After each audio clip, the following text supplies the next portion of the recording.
We will start our afternoon session. We're very lucky to have Dr. Richard Stup joining us, and he's going to do the professional development portion of our conference this year with the title of Managing Up to Create Value and Be Effective. Richard Stup addresses challenges facing the agricultural industry through educational programs and applied research. He also provides leadership as a liaison between the agricultural industry and employment-focused regulatory authorities. His focus is on human resource management, enhancing employee engagement, regulatory compliance, and leadership development at the farm level. Prior to joining Cornell University, Dr. Stup founded the Ag Workforce Development, a firm focused on improving individual and team performance through organization development and technology solutions. He also served agriculture in the farm credit system as a branch manager and senior leader, gaining extensive experience leading teams in sales, credit, accounting and records, business consulting, risk management, and crop insurance. Earlier in his career, Richard was an extension specialist with Penn State University, where he led the Dairy Alliance team and developed award-winning educational programming in human resource management. He earned his doctorate from Penn State in the field of workforce education and development, including innovative research into the fields of human resource management, into the effects of human resource management on farm employee organizational commitment. So thank you, Dr. Stup, for joining us. We're very lucky to have you in New York State and here today. Thanks, Donna, and thanks everyone for joining us here today. Give me a moment while I get a presentation shared here on the screen. Okay.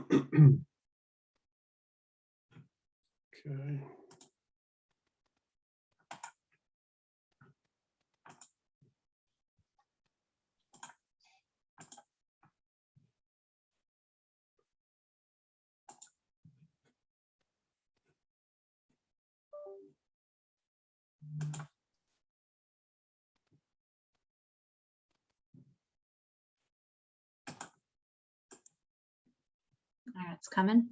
Okay. Very good. Great.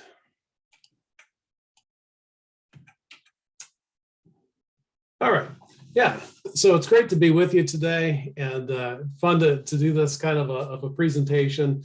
I put managing up in quotes because this is not a piece of hard science here, right? This is something that comes from experience and something that comes from applying concepts from other areas that we can study directly.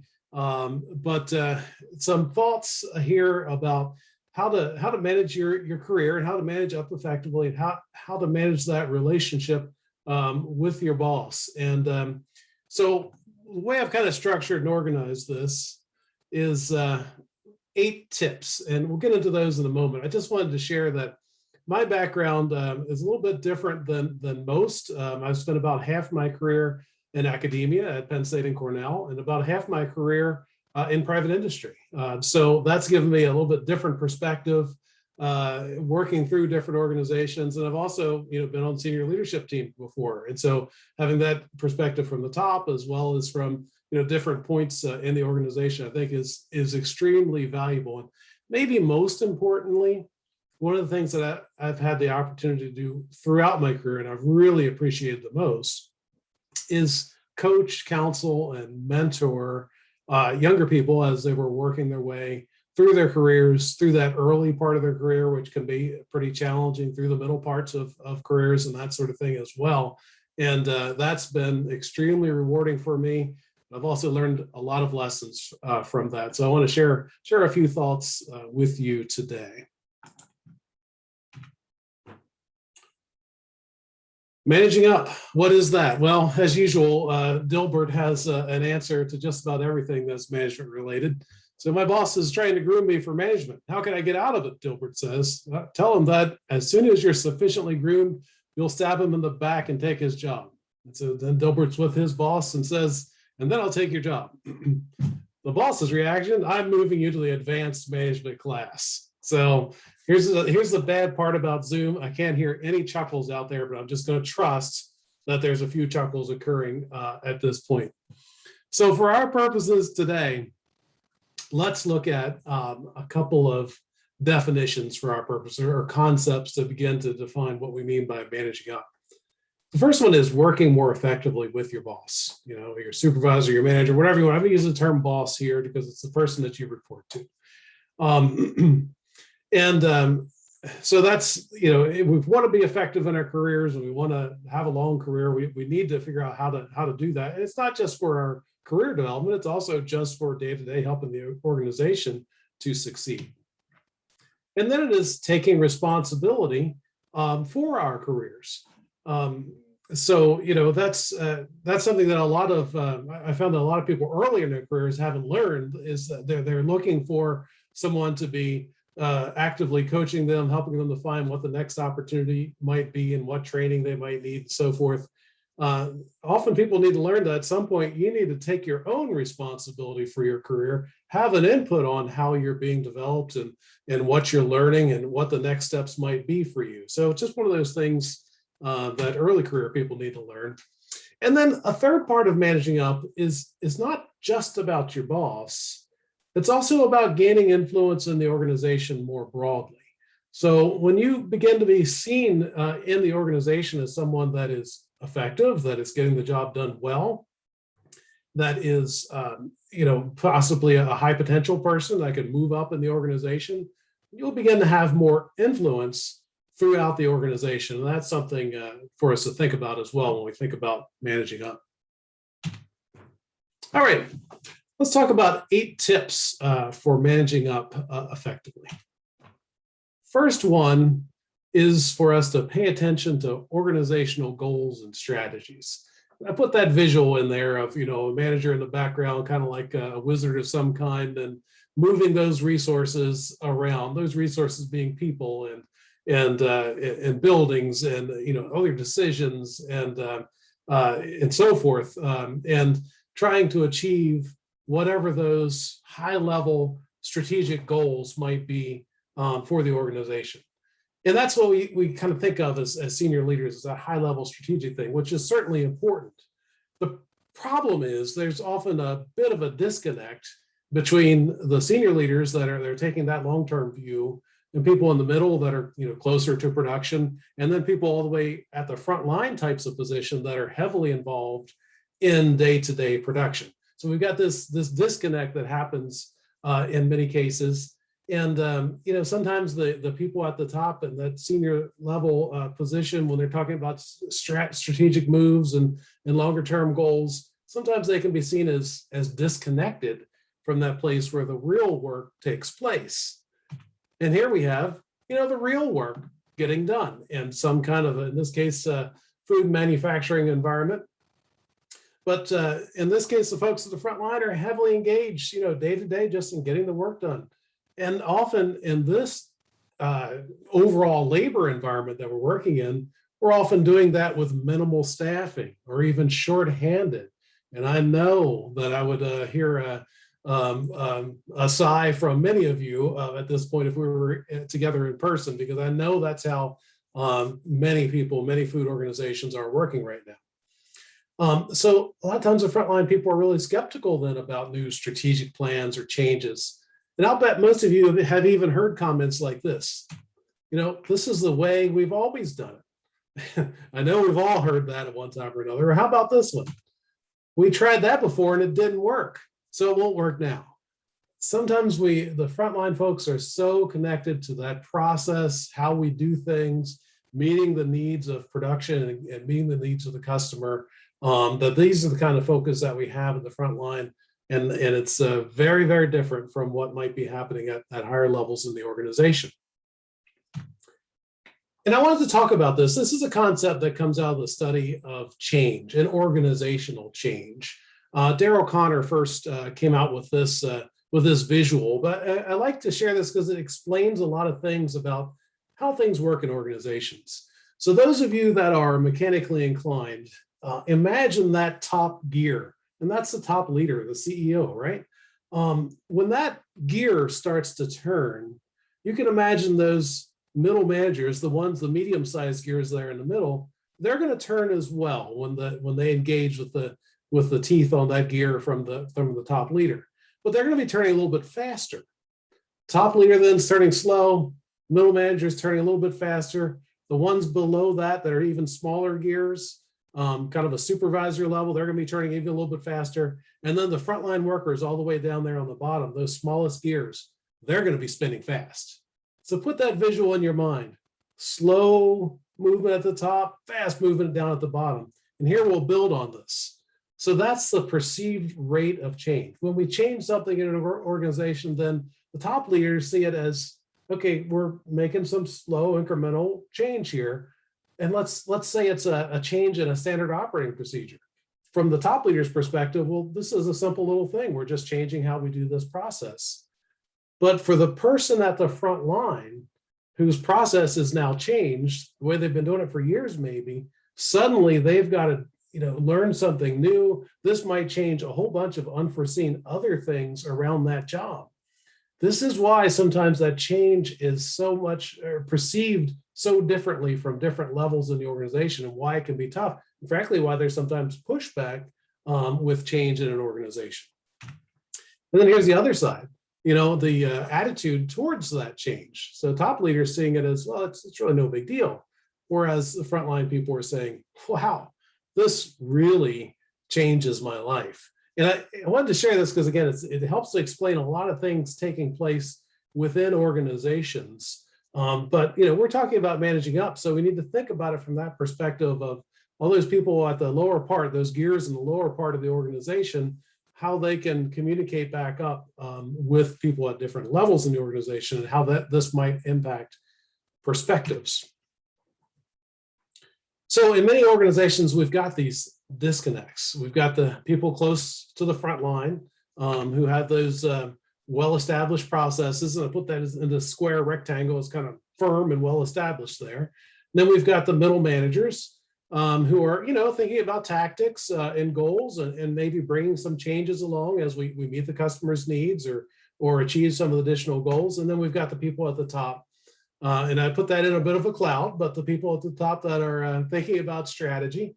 The challenge here is getting all these groups communicating and learning from each other and from the world around them.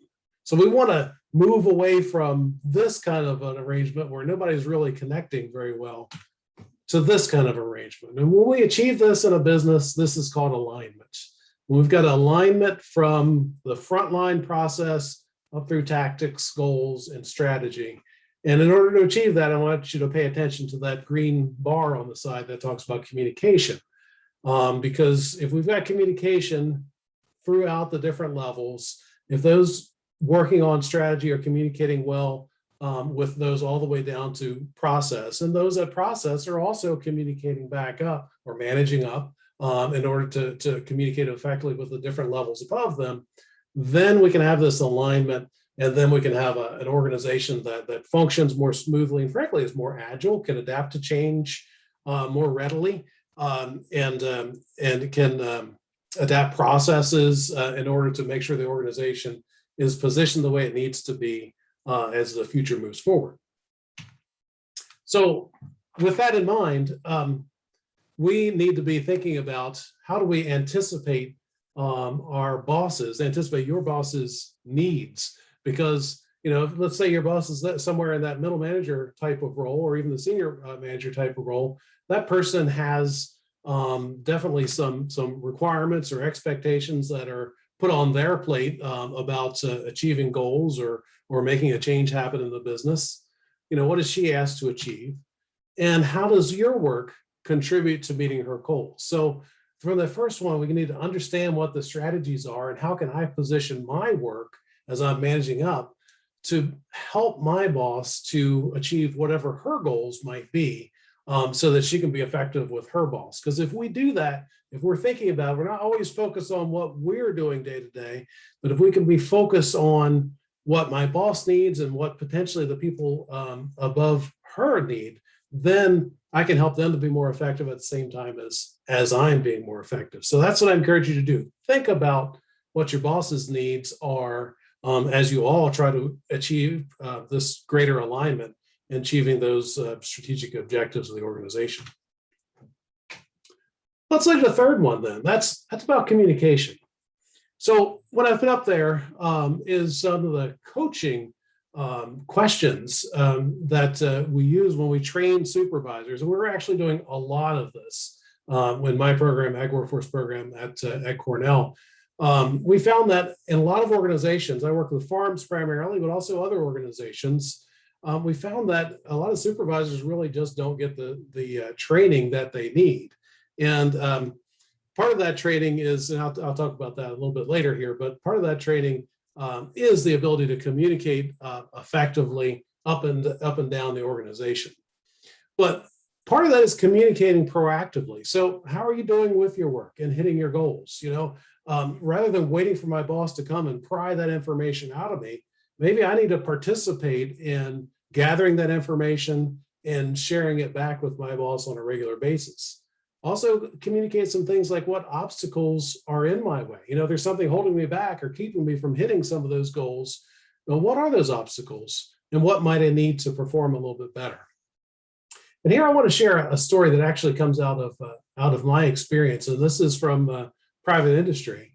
I worked in the farm credit system, and we had an opportunity. This is in Pennsylvania. We had an opportunity there with how the business was structured to do what they called note modifications. It was a few years ago when the interest rates had gotten really low, and we had an opportunity for a relatively low cost to go in with essentially all of our customers, a large percentage of our customers, which you're talking about thousands of people, and do a note modification. We would charge a small fee, but the customers would benefit from significant interest savings and possibly shortening up the term of their loan. Well, it's a win-win all around for the company and then for all the customers out there. So, the organization was really interested in making sure we did as many of these note mods as we could possibly do. And so we're talking, again, hundreds and even thousands of these note modifications. So this was a high performance organization. Tendency was to just put more work on, not take work off. So I had a chance to talk with my boss about this, and the conversation kind of went like this. So if we're going to do these note modifications, it's going to be over a period of about 2 months. If we're going to do these note modifications, it's going to take real time, right? It's going to take time from our employees to get these things done. So while we're doing that, what are we not going to do? Now we, as a management team, we could have not addressed that and just tried to pile work on and say, we've got to get it all done. And I talked with my boss about that, and he understood and hadn't thought about it before, but I was trying to manage up in this situation. And my perspective was, okay, we know that people are going to have to not do something in order to do all these hundreds of note mods. So do we want to have some input on what they don't do during that period of time? And the answer is obviously yes. We don't want people trying to, do the things that are less important and let really important things slide. So we made a plan. We reduced some time spent on our normal sales and outreach activities. We actually granted some additional authority to other employees that usually didn't have that authority to approve some of these note mods. And then we set up an internal campaign to really keep everyone enthusiastic and excited about the note mod push. And we had a fantastic success that literally saved our customers millions of dollars, and frankly made the company millions of dollars over a period of years.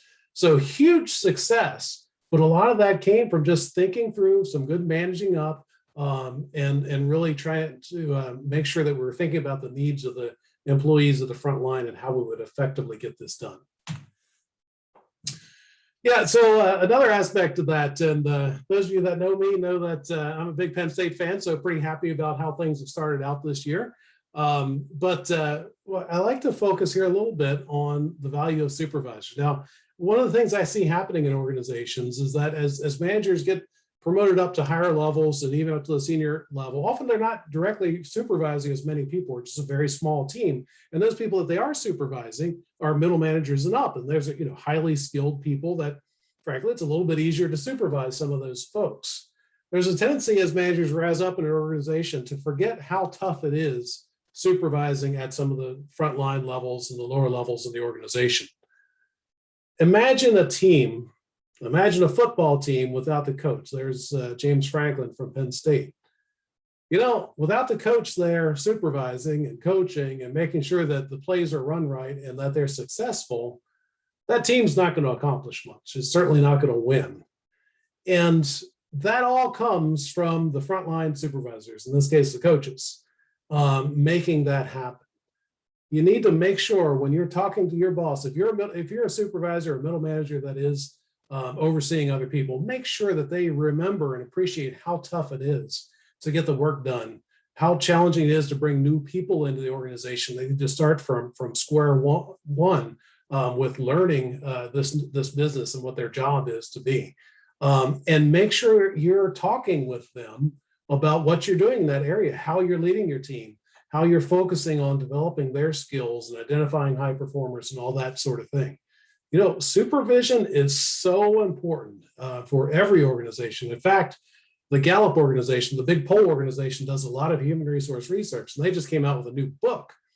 And they really focus in on how management and frontline managers are really critical to organizational success in the future. And in fact, I wanted to share this because they align very closely with what we teach and how I go about supervisory leadership. This is kind of the core.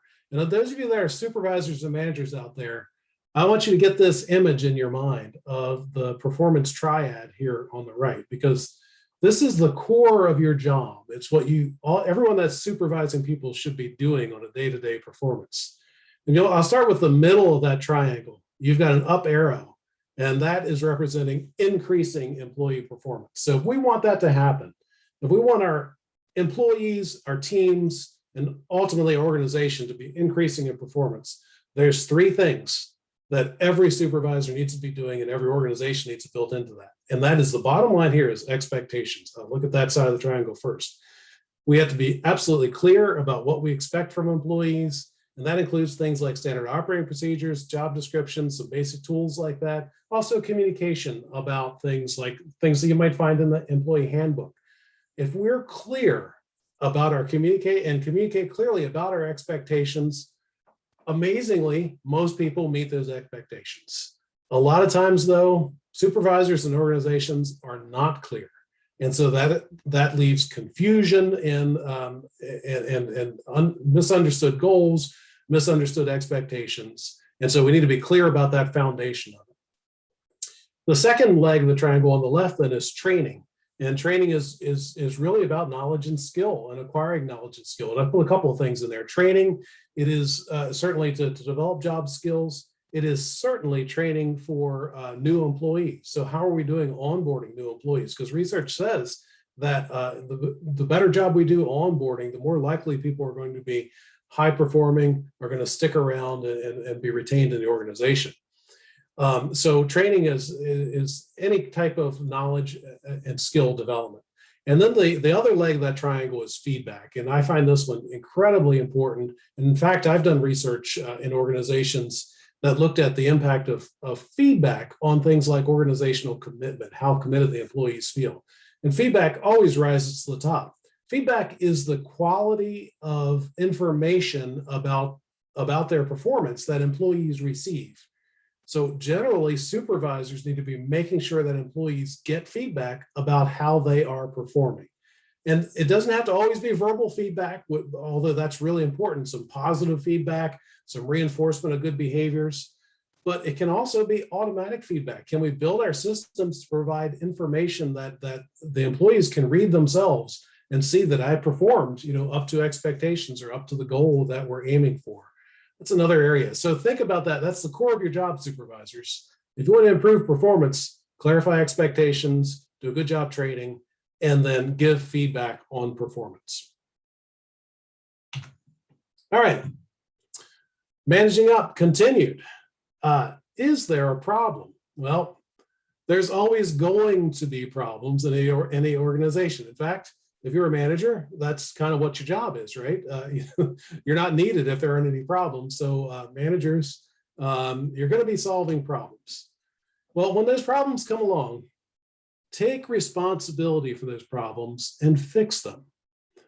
Don't try to blame others. Don't try to blame the situation. Yes, when there's blame in the sense of the responsibility or corrections that need to be made in the system and that sort of thing, absolutely do that. And you want to point that out while you're making those corrections in that problem solving process.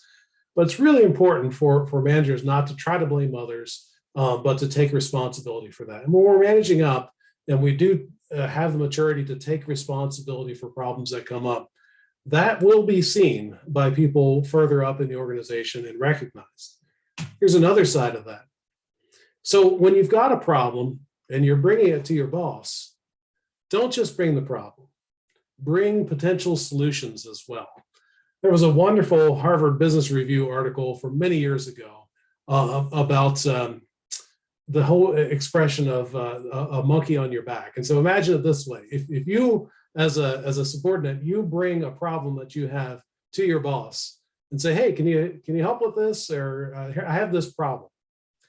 Immediately that monkey jumps from your back onto your boss's back. And you're waiting at that point for a reply from your boss. Don't go with the monkey that way. And bosses, if you're out there, don't let those monkeys jump on your back. You need to insist that employees come to you with potential solutions, not necessarily the right solution, but just some ideas about how to solve it.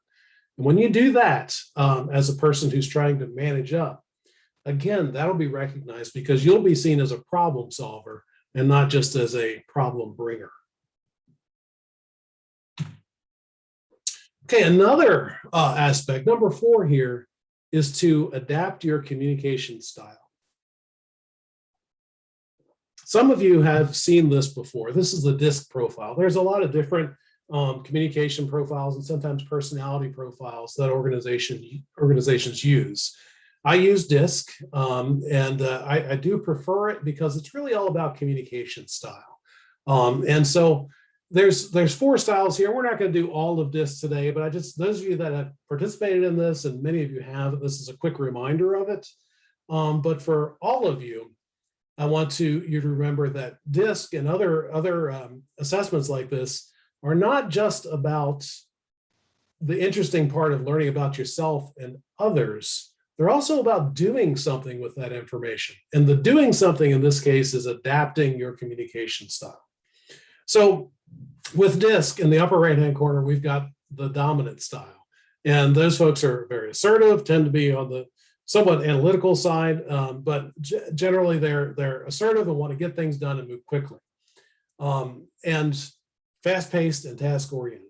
When I'm coming to a person that I know, and when you've had some training on this, you can begin to sort out who is what style. When you've had some training on this, you learn how to communicate with someone that has that style. So when I go to someone that is in that dominant style, I want to get to the point and focus on results, show them how to win. I don't want to burden them with a whole lot of details. And I don't want to kind of beat around the bush when I'm getting to them because they're going to stop listening. If my boss is a dominant style, get to the point. How are we going to do something with this? If my boss is the influencing style, actually, this is my style. This is a person that's fast-paced, but also is more on the people-oriented side. Influencers tend to be very positive, optimistic, upbeat. They also move quickly, and they also like to look at the big picture. So if I got a boss like that, don't get bogged down in details. Show them that you like them, and keep moving quickly, and be positive about your assessment of what's going on. We've got the steady style or supportive style, sometimes called the S. And this style is definitely slower paced, but definitely on the people-oriented side of things. With those folks, you take it slower and you focus on relationships. How is this change going to affect? How are other people already being affected by what's going on? They want to know about relationships. They care deeply about relationships. Whereas the D, they're not so concerned about the people orientation. With the S, really, let's talk about how this affects the people, and let's take it slow. On the C side of things, in the upper left corner, conscientious, those folks are slower paced and more task oriented. So this is what would be classically the people who are analytical, want to know the numbers and want to go step by step. If I've got someone that I'm communicating like that, I'm going to do the numbers in advance. I'm going to have that all laid out. I'm going to have thought it through in detail. And guess what? I'm on the opposite side of that spectrum. So that's not as totally natural for me to do that because I want to move fast. But if I'm talking with someone that's a C, I'm going to take some time. I'll adapt my style and I'm going to be prepared to answer questions thoughtfully, share the numbers and careful reasoning to support whatever my ideas were. So it's fun to know about these things. It's fun to learn about your coworkers. But what matters is that you do something and improve your communications with other people based on what their style is and how they like to communicate, not just based on how you like to communicate. And building on that, with our bosses that we're communicating with, ask for feedback. There's nothing as powerful as getting feedback and letting your boss know exactly what they think about you. What do you think they think are your strengths, weaknesses, things that you can improve on? This is something that a lot of bosses might not be comfortable with and might be unfamiliar with, but you can talk with them. You can start to build that relationship and become more comfortable having these kind of feedback conversations. And when you do, it opens up the relationships. It builds trust. So I encourage you, ask for feedback, because any type of feedback you can get, it's a gift because you can do something with that. All right, there will be times, and we're on to number 5. There will be times when we're going to disagree. And I encourage you to think about disagreeing respectfully. And I've had these opportunities. I've had these challenges myself when I've not been in agreement with the boss and have had to share that. In fact, that scenario that I shared before was a little bit of an example of that, although it wasn't a strong disagreement there. Stephen Covey, many of you have read The 7 Habits of Highly Effective People. Yes, I have read The 7 Habits, and one of the 7 habits is seek first to understand and then to be understood. So I want you to put that in mind, that it's about communicating with the person first beginning to understand. So to do that, we need to use active listening. Active listening is about paying attention to what the person in front of you is trying to say and not actually thinking about what you're going to say next. And so think about body language. So I can share this a little bit. So if I'm sitting forward, listening to someone and I'm engaged, I'm making reasonable eye contact, and they're talking and I'm acknowledging them and saying an uh-huh now and then, and yes, I understand, that's active listening.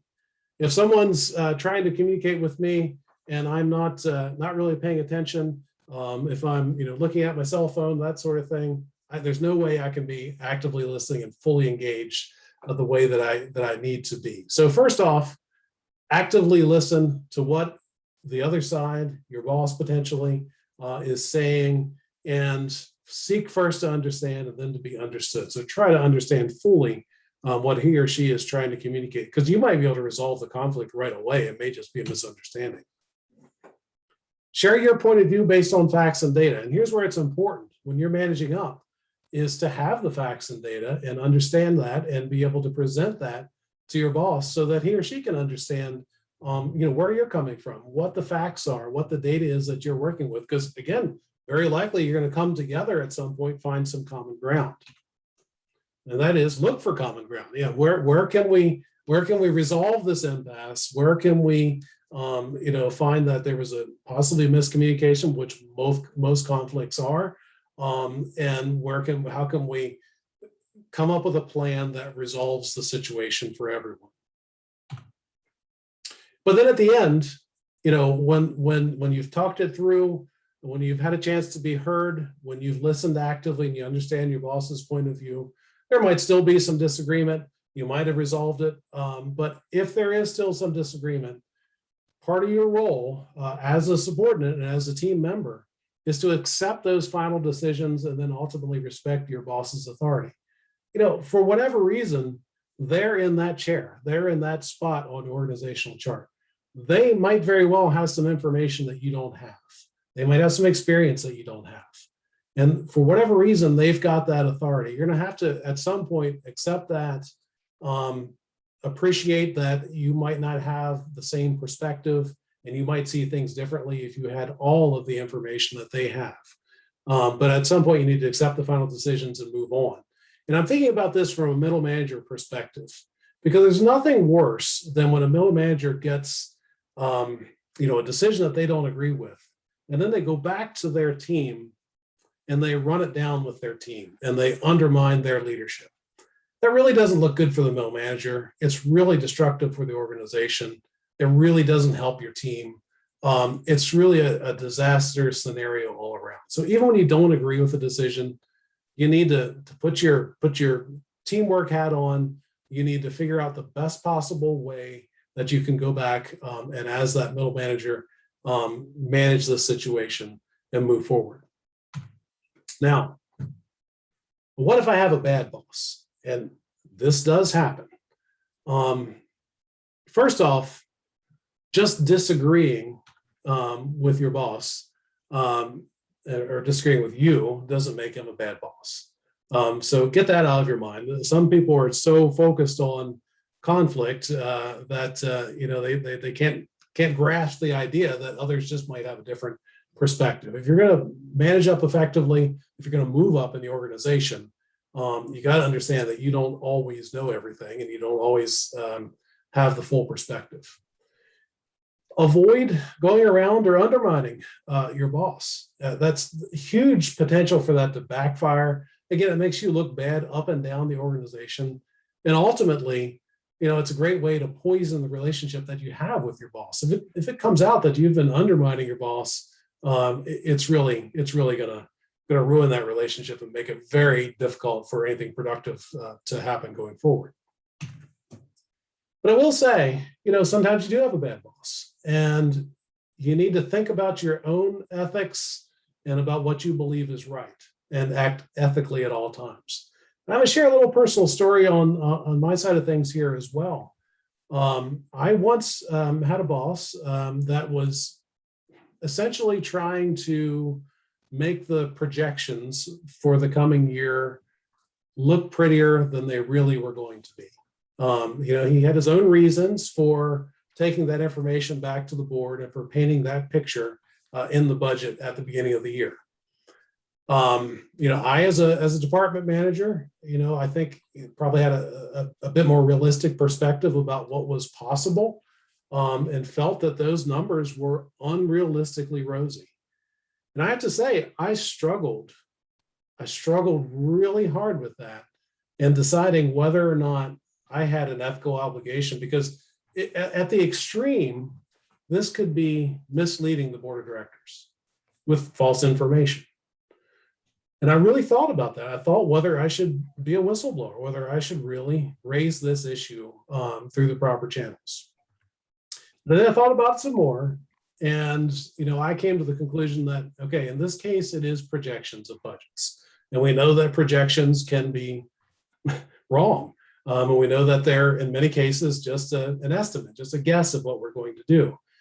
And I decided for myself that if this had been a falsification of an actual number or trying to cook the books, as it were, then I would have been a whistleblower in that case. But because it was a projection, even though I thought it was intentionally trying to make it look better than what it really was going to be, I thought it wasn't necessarily an ethical situation. I had to report in that situation. So, think through those things for yourself. Think about ethics, pay attention to that, and make sure that you are being consistent, certainly to yourself, ethical to yourself, but also what other professional expectations would be of ethics. And I would encourage you to act ethically at all times, even if, if someone's trying to, in a case like that, trying to cook the books or trying to really falsify some actual numbers, be the whistleblower, report that through the appropriate channels, or in the worst case scenario, you might have to, leave the business. Eventually, the situation, in most cases, will resolve. The bad boss is going to be replaced, and hopefully you'll emerge with an unblemished reputation. Or in the worst case scenario, you're going to leave and find another job. But yeah, it does happen. There are bad bosses out there, and we've increasingly there's other areas. I talked about financial areas, but there can also be issues, harassment and sexual harassment, which has become a big issue, certainly throughout the country, certainly in New York. Okay. Another area then, as we're managing up, is to just avoid office politics and drama. So many organizations have people that want to gripe and complain, especially in times when employees are so hard to find, right? We're short-staffed and things are tough. But just keep in mind, this isn't middle school. Your goal isn't necessarily to make friends and be popular with your coworkers. Your goal is to get results and hopefully advance your career. So, sometimes that popular long-term employee that's griping at the water cooler, who are they helping? I had a chance to coach a young person early in their career. And that's actually how she was. I mean, she was a performer. She did well actually in her job, but there was this black cloud that just kind of hung around her.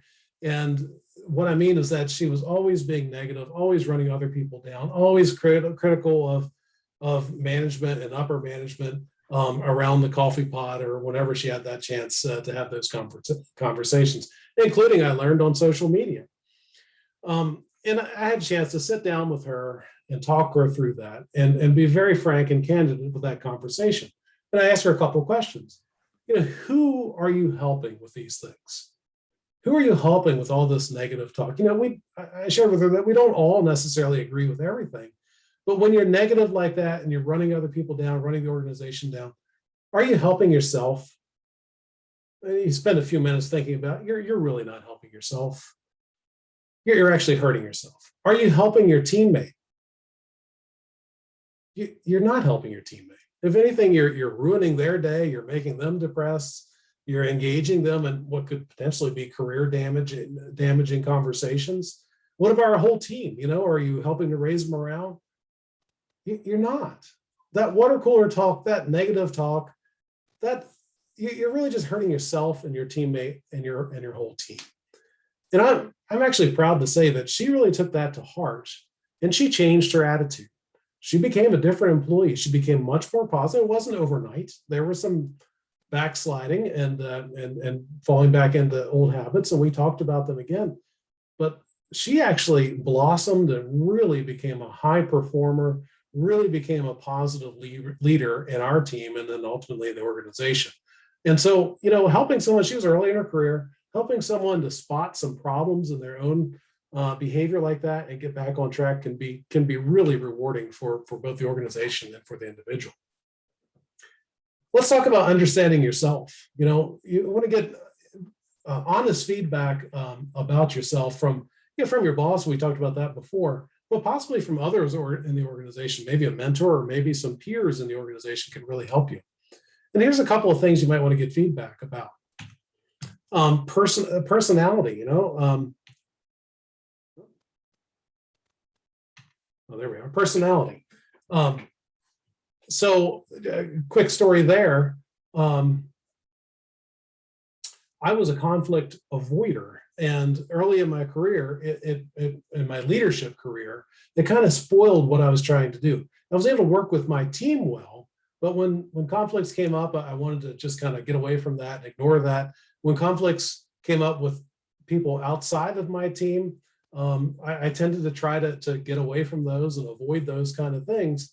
I hadn't learned the lesson yet that conflicts don't just go away on their own, that they're usually a symptom of something underneath, and that what you should do instead of avoiding a conflict is run toward conflict, because a lot of times you can sort that out quickly early on and solve that. And in many cases, it's kind of smoke that shows you where a fire is. So I learned to not be a conflict avoider, especially as a leader, and run toward it. What about work style? Another area that you might learn about as far as challenges. I've had to learn as I rose up in organizations that I had to become more organized as an individual personally, because if I'm disorganized, how can people that report to me ever have a hope of being organized and accomplish what the goals are? And the last one is just habits, just routine habits. I had a CEO, some of you might know Alan Lamb, but he did a fantastic job, was a great leader. I thought a lot of him, but he taught me the importance of arriving early, setting the tone, respecting other people's time. So ever since Alan Lamb was my boss, I've always arrived at meetings 5 minutes early. I once had a boss who liked to say that a tiger can't change its stripes. So in saying this, he meant that certain personality characteristics and behaviors are just simply too established in individuals to change. Well, I'm here to tell you that he was wrong, wrong, wrong. It's true that none of us can change other people. Even as a boss with authority, we can't just mold and shape other people to suit our needs. But we can change ourselves if we choose to. And that's the key. Other people can't change us, but we can change ourselves. So we can make that personal choice to learn to control your anger, right? If that gets the best of you, it's a choice. You can overcome that by making a different choice to behave in a different way. We can overcome our own prejudices about others. We can change specific habits, like I said, about managing time or being organized or listening well. Those are all habits. And we can unlearn a bad habit and we can learn a new habit and change our behaviors. So when we make different choices internally and change, it's going to change our outward behaviors that other people see. Now, is it going to happen if you've got a reputation of being disorganized? Are you going to be able to change people's perception of that right away? No, you've got to make the change and sustain it over time. If you have a reputation, which people get, of arriving late at meetings, you show up at that first meeting 5 minutes early, people they're going to notice that. But then, if you arrive 5 minutes early to the next 10 meetings in a row, that old perception of you of being a late arriver, it's going to be gone. And there's going to be a different perception about you. It just takes some time. People will notice that change over time. And eventually it will change your relationships with people. It's all about changing yourself internally first, and then those outward behaviors. I want to talk a little bit about being a professional. That's number 8 and the last one we're going to do. So a professional, really, a definition of it, is a person who applies specialized knowledge and skill to create value for others, often under difficult circumstances. And let's take the first professionals really were doctors, lawyers, and the clergy. And these were people that got training, they could write, they had skills in history, and started to apply that to solve problems for people. Today, we have some great examples of professionals. And here's one I just want to share because we heard so much about them in the news lately. But we've got our healthcare workers that are battling the virus. And unfortunately, after almost 2 years of this pandemic, those folks are becoming exhausted and really struggling to maintain the professionalism that they exhibited so clearly early on during this pandemic. So I hope they can keep it together. Recognizing that September 11th was the 20-year anniversary was just last week. Another example of professionals was those first responders who went charging into those towers, into that harm's way, in order to rescue other people. I can't imagine a better example of people using their professional skills to help other people than these couple of examples. And while we may not be battling a killer virus or rushing into a world-changing catastrophe, you're often working under adverse circumstances. Your job is to get the product out the door, to meet the project deadline, or to make sure that food is safe. You have to make these things happen with short-handed teams, right? Without the perfect equipment, with a limited budget. Your job is to get the very best from the resources you have available, including imperfect people. So you're being a professional when you apply your knowledge to the best of your ability, when you think carefully, make a plan, when you act with self-control, persistence, and dedication, like these examples that we're thinking about. When you do these things, other professionals will recognize you and appreciate what you're doing, including your boss as you're managing up. So those are the eight concepts of managing up. And pay attention to those organizational goals at the top, anticipate what your boss's needs are, and then start this whole communication proactively about how you're doing and what you need. Certainly adapting to different communication styles that other people have. Remember to disagree in a respectful way. Stay out of those office politics and drama, and better understand yourself and what are some areas that you can improve in. And then last, think about that being a professional, bringing your knowledge and skills that you've developed over time to apply in difficult, sometimes adverse circumstances, because that's where many of us find ourselves today. All right. Donna, how are we doing on time? Let me unmute myself here. Yeah, it's 1:30 and we're doing pretty well on time. So we can go to our breakout sessions. Okay. And Toria will help us organize those.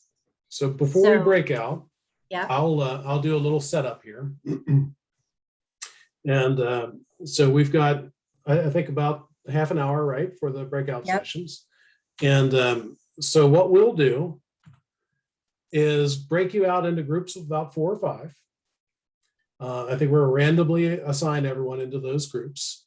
And we're going to ask you to choose 2 or 3 of these questions. And I've got a couple of them up there to get you started thinking about. You don't have to do them all necessarily, but 2 or 3. So, and some of this also is not just for breakout discussion. It's a little bit for take home, for self-reflection about how you might change your behaviors in organization. So the first one, what ways would your organization gain from better alignment of strategy, goals, tactics, and process?